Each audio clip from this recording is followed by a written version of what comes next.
Liusi oportunidade dia aqui né, a usi autoridade aduaneira Timor-Leste, a cara partilha ba público nia informações no conhecimento, quando ba total receita hira mak autoridade da né coleta, hahu husi período 1 de janeiro de 2025 até 31 de dezembro de 2025.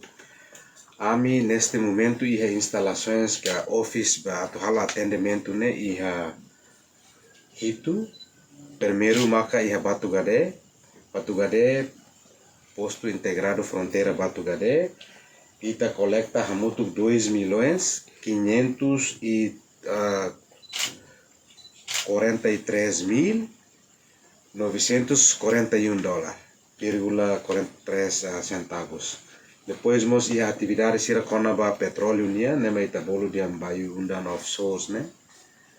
Ita atene katak ne desmantela ona, mas be atividade sira ba mak sira hala na ba sira mos contribuir mai receita, ne hamutu 37.111 dólares.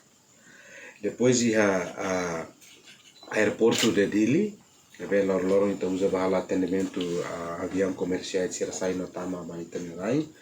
Ne ia 1.479.796 dólares, 98 centavos.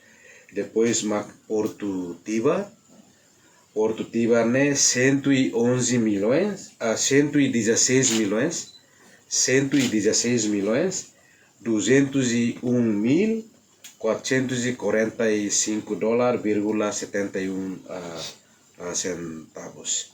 E depois tu fale mais posto de atendimento ida amiloke iha Maliana Tunubibi na ba Amazon Tunubibi nia ne 11.512 dólares, 18 centavos. E depois marca post office né edifício de correios né, normalmente maruka sasan sira liusi post office né, mas amialo coleção atendimento no coleção na ba nia total hamutu 12.642 dólares. E depois ia posto integrado fronteira Salele ninia Icosliu, tema 568.858.52 centavos. Então, sira nehotu tau hamutu, ami coleta hamutu 120 milhões 120 juta 850.308 dólares, 46 centavos. 120 milhões.